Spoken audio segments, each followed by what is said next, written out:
सुंदरवन के जंगल में कालू कौआ अपने बूढ़े माँ बाप और अपनी पत्नी टूनी चिड़िया के साथ रहता था। कालू कौआ जंगल की गली गली में घूमकर फल बेचा करता था। फल ले लो भाई साहब, फल ले लो भाई साहब, फल ताजे ताजे मीठे मीठे फल ले लो भाई साहब, फल। हे भगवान, ये आज कैसा दिन है? आज तो 1 रुपये का भी फल नहीं बिका। फल न बिकने के कारण कालू कौआ थक हार कर अपने घर आता है और अपनी पत्नी को काम करते हुए देख बोलता है, अरे रे टुनटुनी, तू आ गई मायके से? चलो ये भी बहुत अच्छा हुआ। चल अब मेरा पैर दबा और मेरे लिए खाना बना। और वैसे भी मेरा आज मूड खराब है, आज सुबह से 1 रुपये का भी फल नहीं बिका। यह बात सुनकर टूनी चिड़िया गुस्सा हो जाती है और बोलती है, जी आप बिना पैसे के क्यों आ गए घर? आपको पता है ना कितनी महंगाई बढ़ गई है। अब मैं सब्जियां कहाँ से लाऊंगी? जाओ, मैं तुम्हें कोई खाना वाना नहीं दूंगी। पहले जाकर पैसे कमाओ, फिर मैं तुम्हें खाना दूंगी। अरे टोनी, तू खाना बनाएगी कि नहीं? नहीं, आज तो मैं खाना बनाऊंगी ही नहीं। ज्यादा तुझे खाना खाने का शौक है तो अपनी बूढ़ी माँ को बोलो खाना बनाने के लिए। तुम्हारी माँ तो दिन भर सोई हुई रहती है, ना कुछ काम करना और ना खाना बनाना। टूनी चिड़िया ऐसे ही बड़बड़ाते अपने काम पे लग जाती है। तभी अचानक बाहर बैठे कालू के माता पिता चिल्लाते हैं, अरे ओ टुनटुनी, बाहर आओ। देखो ना, न जाने कहां से घने घने बादल आ रहे हैं। लगता है बहुत तेज बारिश होने वाली है। जल्दी आकर घर का सामान अंदर ले जाओ, वरना ये बारिश में भीग जाएगी। जाओ, जाकर देखो, तुम्हारे माँ बाप का बुलावा आया है। कालू कौआ अपनी माँ बाप के पास जाता है। तभी तेज बारिश शुरू हो जाती है। अरे इतनी तेज बारिश! इस मौसम में तो इतनी तेज बारिश कभी नहीं होती। धीरे धीरे रात हो जाती है पर फिर भी बारिश नहीं रुकती है। इसी तरह टूनी का सारा परिवार खाना खाकर सो जाता है। तभी अचानक घर का आधा हिस्सा जिसमें कालू कौआ के माता पिता सो रहे थे वह गिर जाता है और कालू कौआ के बूढ़े माँ बाप दबकर मर जाते हैं। भगवान, ये क्या हुआ? मेरे माँ बाप तो मर गए। अजी चलो, यहाँ से चलो, वरना हम भी बारिश में मर जाएंगे। नहीं, मैं कहीं नहीं जाऊंगा। मैं अपने माँ बाप को छोड़कर कहीं नहीं जाऊंगा। ये जी नादान मत बनो।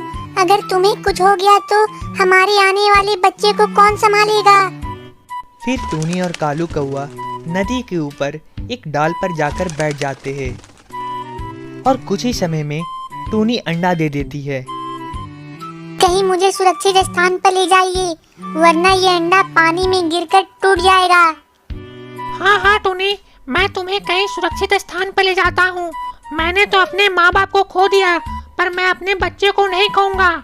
फिर कालू कौआ अपनी नजरें इधर उधर दौड़ाता है। तभी उसे एक पेड़ के नीचे बहुत बड़ा शुतुरमुर्ग का अंडा दिखता है। तभी कालू कौआ उस शुतुरमुर्ग के अंडे में अपना एक नया घर बना लेता है। फिर अपनी पत्नी टूनी को वहाँ लेकर आ जाता है। अरे वाह पतिदेव, ये तो बहुत ही सुंदर घर है। अब हमारे बच्चे तो खुशी खुशी यहाँ रहेंगे। भाई देखो देखो, ये गरीब चिड़िया, इसका तो कोई घर ही नहीं है। हा हा हा हा। अरे जब देखो तब ये एक डाल पे बैठी रहती है। ये टूनी, तू यहाँ से चली क्यों नहीं जाती? हमारे जंगल को खराब मत कर। हमारा जंगल बहुत सुंदर है, यहाँ सबके अपने अपने घर है। नहीं हरी तोता, मुझे इस जंगल में रहने दो। मेरे इस दुनिया में कोई नहीं है। अरे हमारा जंगल कोई धर्मशाला थोड़ी ना है कि कोई भी आकर किसी भी डाली पर रह जाए। अगर यहाँ रहना है तो पैसे दो मुझे, वरना इस जंगल से चली जाओ। अरे भाई, अरे तू किससे पैसे मांग रहा है? ये ठहरी गरीब चिड़िया, ये कहाँ से पैसे देगी? हा हा हा। इसी तरह जंगल के सारे पक्षी टूनी का हमेशा मजाक उड़ाया करते थे। हे भगवान, मेरा अपना घर क्यों नहीं है? आखिर सारे पक्षी मेरा मजाक क्यों उड़ाते हैं? अगर मेरा अपना घर होता तो मैं भी आज अपने परिवार के साथ रहती। इसी तरह रोते रोते टूनी उसी डाल पे सो जाती है और फिर रात हो जाती है। रात होते ही जंगल में जोरदार बारिश होने लगती है, जिससे टूनी का डाल टूट जाता है और वह जमीन पर गिर जाती है। फिर अगली सुबह जंगल के सारे पक्षी टुनी का मजाक उड़ाने आ जाते हैं। अरे देखो भाई देखो, ये टूनी चिड़िया तो गिरी पड़ी है। अरे भाई अरे, इस टूनी को तो इतना पता भी नहीं है बारिश में अपने मजबूत घर में रहा जाता है, पर ये कलमुही टूनी तो इसी डाल पे बैठी रहती है। हा हा हा हा। तभी टुनी अपनी बेइज्जती सुनकर रोने लगी और वहाँ से दूसरे जंगल में चली गई। उस जंगल में जाकर टूनी चिड़िया एक डाल पर बैठ गई और वहाँ उसे एक बड़ी चिड़िया मिलती है। क्या हुआ टूनी चिड़िया, तुम इतनी दुखी क्यों हो? अरे क्या बताऊं परी चिड़िया, मेरा कोई भी घर नहीं है। मैं बचपन से एक डाल पर ही रही हूँ और जंगल के सारे पक्षी मुझे चिढ़ाते हैं। अरे बस इतनी सी बात, चलो तुम मेरे साथ मेरे पीछे। फिर टूनी बड़ी चिड़िया के साथ उड़कर जादुई लोक में चली जाती है। अरे वाह परी चिड़िया, तुम्हारा घर तो बहुत ही खूबसूरत है। काश मेरे पास भी ऐसा सुंदर घर होता। अरे ये लो टूनी, ये जादुई मिट्टी है, इससे तुम अपना घर बना लेना। ये मिट्टी वाला घर कभी भी किसी बारिश से नहीं भीगेगा और मजबूत भी रहेगा। ये लो। धन्यवाद परी चिड़िया, मैं तुम्हारा एहसान कभी नहीं भूलूंगी। शुक्रिया परी चिड़िया, शुक्रिया। फिर टूनी चिड़िया जादुई मिट्टी लेकर धरती पर आती है और अपना मिट्टी का मजबूत घर बना लेती है। बंटी कबूतर बहुत ही मेहनती किसान थे। वह अपने खेतों में अंडे की खेती किया करते थे। एक दिन टूनी अपने पापा से मिलने खेतों में आती है। पापा पापा, मुझे भी आप अंडे की खेती करना सिखा दो ना। अरे बिटिया, अरे तू अंडे की खेती क्यों करना सीखेगी? अभी तो तेरी पढ़ने लिखने की उम्र है, तू जाकर अभी पढ़ाई कर। नहीं पापा, नहीं पापा, मुझे भी अंडे की खेती करना सीखना है, आप मुझे सिखा दो। अरे बिटिया, घर की बेटी अगर अंडे की खेती करेगी तो हमारी तो नाक कट जाएगी। अभी तू घर जा और मेरे लिए गर्मा गर्म खाना बना। मैं जा रहा हूँ बाजार में अंडे को बेचने। ठीक है पापा, मैं जा रही हूँ घर। टूनी चिड़िया के घर जाते ही बंटी कबूतर बाजार जाकर अंडे बेचने चला गया। अंडे ले लो अंडे, संडे हो या मंडे, रोज खाओ अंडे। ओ भाई साहब, अंडे ले लो अंडे। अरे अरे भाई, कैसे दिए अंडे? 10 रुपए के 2 अंडे है। ठीक है भाई, तुम मुझे 1 दर्जन अंडे दे दो। ये लो भाई साहब, अपने अंडे ले लो। अरे वाह, ये तो बहुत ही स्वादिष्ट अंडे हैं। ऐसा अंडा तो मैंने कभी नहीं खाया। अरे भाई साहब, ये मेरे खेतों के अंडे हैं। इससे ज्यादा स्वादिष्ट अंडे आपको कहीं नहीं मिलेंगे। हाँ हाँ, बात तो सही है। अब बताओ कितने पैसे हुए अंडे के? मात्र 10 रुपये हुए। ये लो अपने पैसे। इसी तरह जंगल के सारे पक्षी आकर बंटी कबूतर से अंडे खरीद लिए और बंटी कबूतर के पास बहुत सारे पैसे आ गए। अरे वाह, आज तो मेरी बहुत अच्छी कमाई हो गई है। अब मैं इन सारे पैसों को घर लेकर जाता हूँ। टूनी को दिखाऊंगा तो वो खुश हो जाएगी। फिर बंटी कबूतर घर की ओर चल पड़ता है। तभी अचानक मौसम खराब होता है और आसमान में बिजलियां कड़कती है और एक बिजली जाकर बंटी कबूतर पर गिर जाती है और वह मर जाता है। दूर बैठा उल्लू राम बंटी कबूतर को मरते हुए देख लेता है और जाकर उसके घर टूनी को बता देता है। टूनी बिटिया, मेरे पास तेरे लिए एक बहुत ही दुखद खबर है। तेरे पापा बंटी कबूतर के ऊपर बिजली गिर गई और वह मर गया। हे भगवान, ये क्या हो गया? मेरा तो इस दुनिया में कोई नहीं है। अब मैं इस दुनिया में अकेली पड़ जाऊंगी। हे भगवान, ये क्या हो गया? मेरे पास तो खाने को पैसे भी नहीं है। अब मैं क्या करूं? तभी टूनी चिड़िया को एक आइडिया आता है। क्यों ना मैं अपने पापा की तरह अंडे की खेती करूं और उन अंडे को बेचकर पैसे कमाऊं। फिर टूनी चिड़िया खेत में जाकर दिन रात मेहनत कर कर अंडे की खेती करने लगती है। अरे वाह, मेरे खेतों में तो बहुत सारे अंडे उगे हैं। अब मैं इन्हें बेचकर बहुत सारे पैसे कमाऊंगी। फिर टूनी चिड़िया उन अंडे को तोड़कर शहर की ओर बेचने चली जाती है।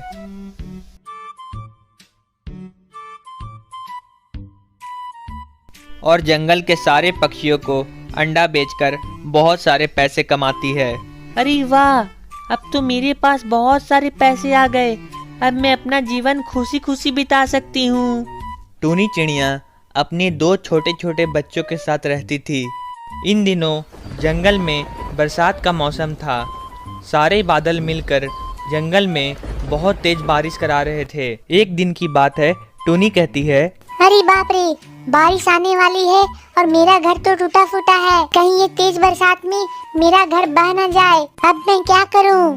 टूनी चिड़िया के 2 नन्हे मुन्ने बच्चे होने के कारण वह अपना नया घोंसला नहीं बना पाई, क्योंकि वह उन्हें छोड़कर नहीं जा सकती थी। हे भगवान, मेरे दोनों नन्हे मुन्ने बच्चों की रक्षा करना। फिर टूनी सोचने लगती है, क्यों ना मैं अपने सारे दोस्तों के पास जाकर मदद मांगू। कोई न कोई मुझे अपने घर में रख ही लेगा। टूनी एक एक कर अपने सारे दोस्तों के पास गई और मदद मांगी, पर किसी ने मदद नहीं की। फिर टूनी मायूस होकर रोते रोते अपने घर चली जाती है और घर जाकर बोलती है, हे भगवान, आज रात मेरे बच्चों को सही सलामत रखना। कल सुबह होते ही मैं कहीं और चली जाऊंगी। अभी आसमान में जोर जोर से बिजली कड़कती है और टूनी चिड़िया बहुत ही डर जाती है। बादलों, थोड़ा तो रहम करो। इतनी जोर जोर से बारिश क्यों कर रही हो? और ऊपर से पानी भी बहुत ठंडा है। फिर जोरदार बारिश होने के कारण टूनी चिड़िया का घर टूट जाता है और वह अपने बच्चों को जैसे तैसे लेकर एक डाल पर बैठ जाती है और पूरी रात अपने बच्चों के साथ बैठकर उनकी सुरक्षा करती है। फिर अगले दिन सुबह के वक्त बरसात धीरे धीरे बरस रही थी। तभी अचानक आसमान से एक छोटा सा बादल टूनी चिड़िया के पास आता है और बोलता है, अरे बहन, तुम इतनी जोरदार बारिश में यहाँ पर क्यों बैठी हो? कहीं तुम्हें ठंड न लग जाए। ये तो बस बारिश की शुरुआत है। अभी कुछ दिनों में बहुत ही तेज बारिश होने वाली है। अरे बादल भाई, अब मैं क्या बताऊं? कल रात बहुत ही तेज बारिश हुई और मेरा घर टूटकर पानी में बह गया। अरे बहन, तो जंगल में किसी भी पक्षी के घर में रुक जाओ, कुछ ही दिनों की जो बात है। अरे बादल भाई, मैंने अपने सारे दोस्तों से मदद मांगी पर किसी ने मेरी मदद नहीं की। अब जमाना बदल गया है, दुनिया बहुत ही ज्यादा मतलबी हो गई है। अरे पर मैंने तो सुना था सारे पक्षी मिलजुल कर रहते हैं। हाँ बादल भाई, और मेरा नसीब भी बहुत खराब है। कुछ ही दिनों पहले मेरी पति की मौत हो गई थी। अब मैं अकेले ही अपने बच्चों का देखभाल करती हूँ। अरे बहन, तू एक काम क्यों नहीं करती? तू मेरे ऊपर ही अपना एक घर बना ले, मैं तुम्हारा हमेशा ख्याल रखा करूँगा।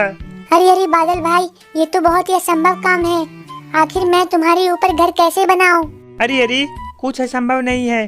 तुम जंगल से जाकर लकड़ियाँ लाओ और मेरे ऊपर घर बना लो। तब तक मैं तुम्हारे बच्चों का ख्याल रखता हूँ। फिर टूनी चिड़िया जंगल से एक एक लकड़ियाँ लाकर बादल के ऊपर एक अपना घर बना लेती है और अपने परिवार के साथ खुशी खुशी रहने लगती है।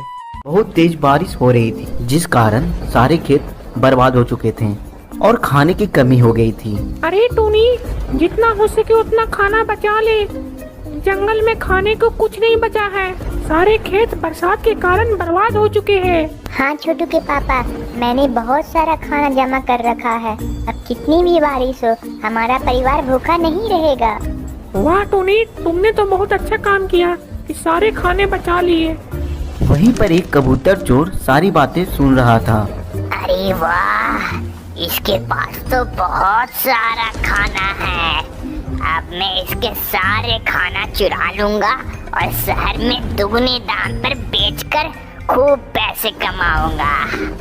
ठीक है टूनी, अब मैं बाहर जा रहा हूँ। और एक बात और, अपने सारे खिड़की और दरवाजे बंद रखना, क्योंकि बाहर बहुत सारे खाना चोर घूम रहे हैं। अगर कोई चोर आ गया तो हमारे सारे खाना चुरा ले जाएगा। ठीक है, अब मैं चलता हूँ टूनी। तभी वहाँ पे राजा कौवा को बाहर जाता देख चोर कबूतर षड्यंत्र रचता है।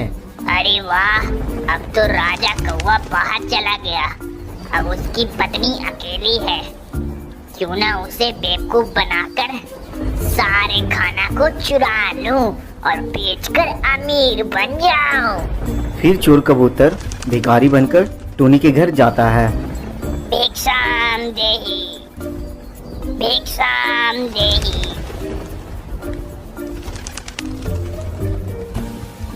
अरे कबूतर जी, क्या हुआ? मैं आपकी क्या मदद कर सकती हूँ? बेटी मेरी मदद करो, मैं बहुत दिनों से भूखा हूँ, मैंने बहुत दिनों से खाना नहीं खाया, क्या तुम मुझ गरीब को कुछ खाना खिला सकती हो?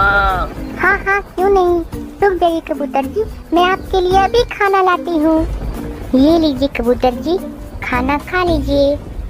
तभी कबूतर अपने पैकेट से बेहोशी की दवा निकालकर टूनी को बेहोश कर देता है। अरे वाह, टूनी तो बेहोश हो गई है।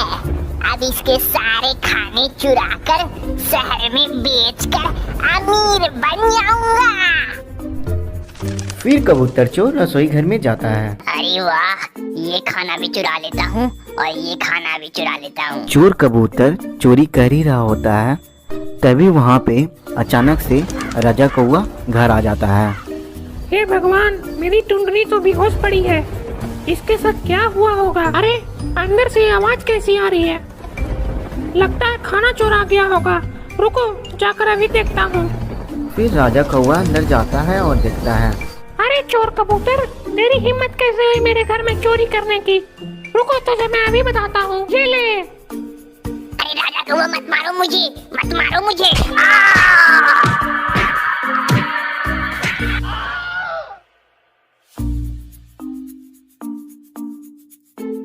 राजा कौवा की मार से चोर कबूतर बेहोश हो जाता है। फिर राजा कौवा पुलिस को फोन करता है और चोर कबूतर को गिरफ्तार करवा देता है। अरे वाह, इस चोर की तलाश तो मैं बहुत दिनों से कर रहा था, आखिरकार ये चोर पकड़ा ही गया।